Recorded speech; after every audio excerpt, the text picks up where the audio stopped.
as cruel on the other end, you know, by making you feel excluded, or making you feel like you can't get in on this. and sometimes I do feel like if, you know, sometimes I don't feel celebrated when I know maybe somebody else would be celebrated for those accomplishments, you know? I don't feel like people say when Drake is the artist of the decade, I don't think anybody says, wow, a black artist is the artist of the decade. I don't think anybody says that, really. I never heard anybody say that in the last few weeks. When it's time for Drake to come back into culture, yes, people will embrace him. He's Drake. The songs, I'm sure, will be hits. Drake music is, if you ever notice, it's always like air. Like, it'll be a song comes out and people will be like, eh. And then a few months later, you'll be like, yo, people are still playing this shit? Like, this shit is air. It just permeates everything. So, and that's part of the gift and the amazingness of Drake. But that's why I ask you, is this not really about Drake?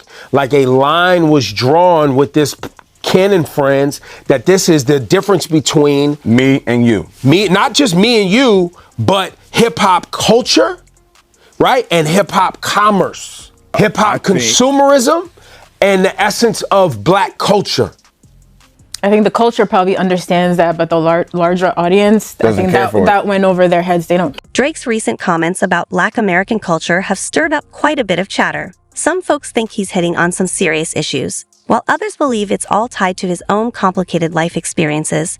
Today we're diving in to figure out what's really going on. Is Drake out of touch, or are we just not seeing the full picture of his story?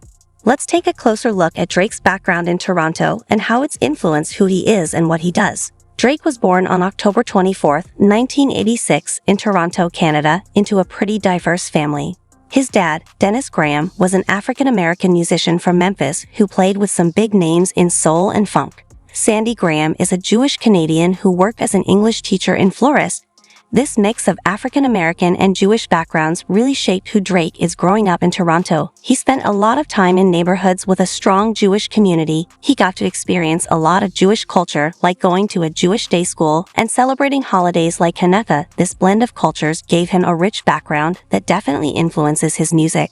But it wasn't all smooth sailing for Drake. His parents split up when he was young, and he was mostly raised by his mom in Forest Hill, a nice area in Toronto. Life had its ups and downs, and Drake has talked about how his mom struggled financially, which really affected his character and outlook. All these different experiences helped Drake see the world in a unique way. He often says that his diverse upbringing has played a big role in his music, and how he presents himself. His knack for mixing different cultural influences has been a big part of his career and connects with a wide range of fans. Drake Graham does not care about black people. When you look at Drake's contemporaries, I see them as the last generation of mainstream rap stars shepherded in by the gatekeepers. If you know anything about most of that cohort, their music and their personas, outside of hip hop, then you know that all of them engage constantly with black struggle and black experiences. Canada has plenty of black people and plenty of racism. There's really no reason for Drake to pretty much never engage with black issues in his music, but he doesn't. The rappers who have worn the crown and sat on the throne that Drake purports to sit on and has sat on over the last 10 years, those people have all unflinchingly carried on this pro-black tradition. Even more problematic and concerning figures like Lil Wayne aggressively engage in political discourses within his music at the height of his. Aubrey Drake Graham does not care about black people. When you look at Drake's contemporaries, I see them as the last generation of mainstream rap stars shepherded in by the gatekeepers. If you know anything about most of that cohort's music and their personas outside of hip-hop, then you know that all of them engage constantly with black struggle and black experiences. Canada has plenty of black people and plenty of racism. There's really no reason for Drake to pretty much never engage with black issues in his music. But he doesn't. The rappers who have worn the crown and sat on the throne that Drake purports to sit on and has sat on over the last 10 years. Those people have all unflinchingly carried on this pro-black tradition. Even more problematic and concerning figures like Lil Wayne aggressively engage in political discourses within his music at the height of his career. It said you can't say nigga no more. And a lot of people are pinpointing to Drake being biracial. And it's not because Drake is biracial. It's for the fact that Drake only embraces his blackness when it benefits him. And keep in mind, this is a man with a history of this. And for the people that want to say that is a long time ago, then how come just last year on Slime You Out, he said whipped and chained like you American slaves? I don't know about y'all, but I've never seen someone that's pro-black be doing stuff like.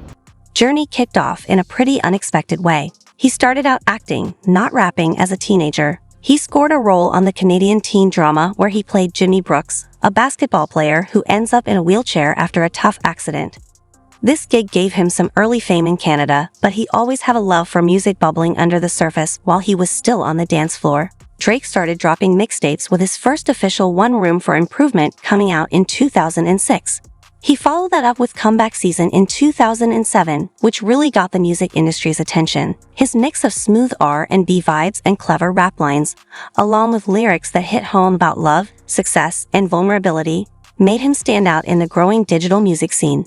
Drake really broke through with his 2009 mixtape, So Far Gone. It had hits like Best I Ever Had and Successful, showing off his unique style and earning him some serious praise before long-made labels were reaching out, and he signed with Lil Wayne's Young Money Entertainment. That same year, his rise in hip-hop was nothing short of explosive. His debut album, Thank Me, later dropped in 2010 and went straight to #1 on the Billboard 200. Albums like Take Care and Nothing Was the Same only solidified his status as a global rap superstar. As Drake's fame grew, so did his public persona. While many of his peers rapped about tough street life, Drake's lyrics were more introspective and vulnerable, tackling themes like love, heartbreak, and personal growth. This softer approach got him both fans and critics. Some loved his honesty, while others questioned if he was really authentic in a genre that usually leans towards harder themes.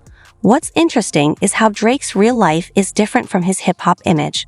Getting to know Drake's background and journey gives a lot of context to his sometimes controversial comments and actions. Now on the other side, Kendrick Lamar hasn't held back when it comes to calling out his fellow artists, and Drake is definitely in the mix. Kendrick's thrown around some serious accusations, even calling Drake a colonizer. Basically, he is saying that Drake sometimes takes bits from Black American culture without really giving it the respect it deserves. The notion is that since Drake has a multicultural background and is from Canada, he might not fully get the emotions of Black American experiences, even though he uses them in his music and image. Drake's not all black. He's half. Well, there's really no such thing as half. Okay. He's a black man with a white mother. But to what I understand, well, and I guess this is controversial because I believe Drake always identified as black. That's what I saw. I don't follow him heavy, but that's what I saw. I'm hearing people say he didn't necessarily always. Saying it was cosplay. It was cosplay. What you mean? Meaning that he was pretending to imitate Black American culture in order to... Drake was. I saw that. Now, Yes. when was that in his life? I think more so when he became a rapper, as you've seen him evolve. You know what I mean? Okay. Because, remember originally they had the video where he had the bar mitzvah in the video. Okay. He was just a cool Jewish kid. He's always claimed his Jewishness. Always. Yes, Jewish. I don't have a problem with him saying that because he don't have to renounce his mother to be a black man. You follow what I'm saying? But I need him to be unapologetic about his blackness. And if he's more unapologetic about being Jewish than he is about being African, then I can't consider him one of us. He got to clarify.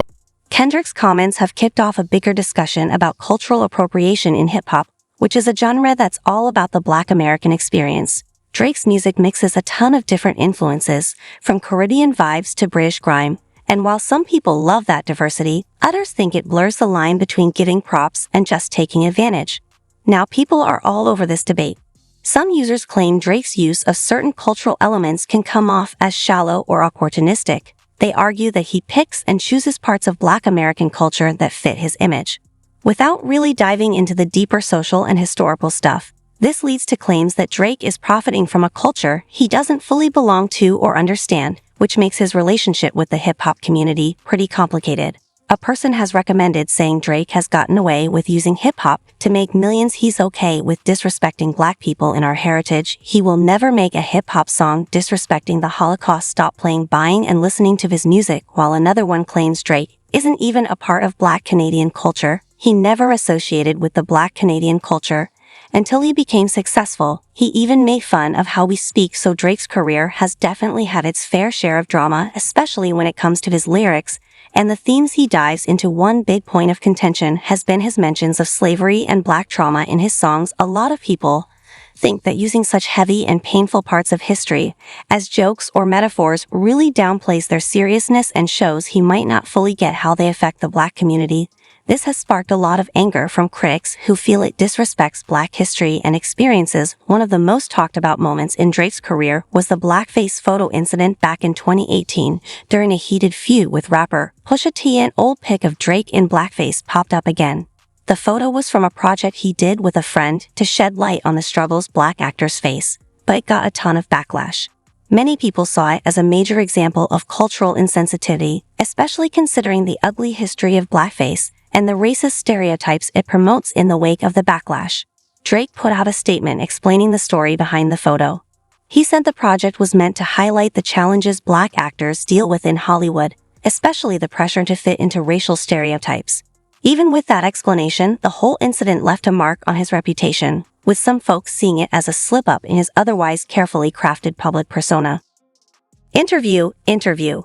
So Drake's career has definitely had its share of drama and controversy. Back in 2021, country star Morgan Wallen got into hot water for using a racial slur which caused a huge uproar and hit his career hard. Still, Drake decided to work with him on a song, and that choice didn't sit well with a lot of his fans. They were quick to question why Drake would want to be associated with someone who had made such a hurtful comment. The backlash was pretty intense. Some folks felt like Drake was ignoring the serious racial issues involved, seeing his collab with Wallen as a thumbs up to behavior that many find unacceptable. Others argued that it was just a personal or artistic decision separate from Wallen's past mistakes. But regardless, it definitely influenced how people viewed Drake, with users saying it went against his supposed commitment to social justice and racial equality. Another controversial topic around Drake is the talks about him being linked to the Hells Angels, a notorious biker gang known for their criminal activities. People have speculated about this connection, especially since Drake has been spotted with gang members and has used certain imagery in his music and public appearances, while there's no solid proof that he's involved in anything illegal with them. Just the association raises eyebrows and makes people question how it might affect his image. It's clear that Drake's career has also sparked a lot of talk about his authenticity and identity. With his mixed heritage and diverse background, people often debate whether he's truly authentic in the hip-hop scene. His struggle with identity shows up in his music and public persona as he tries to balance being a global superstar with a complex background. Well, we all know that authenticity is a big deal in hip-hop, where artists are expected to have a real connection to their experiences. For many folks, being authentic means staying true to where you come from, and that's a huge part of credibility in the hip-hop scene.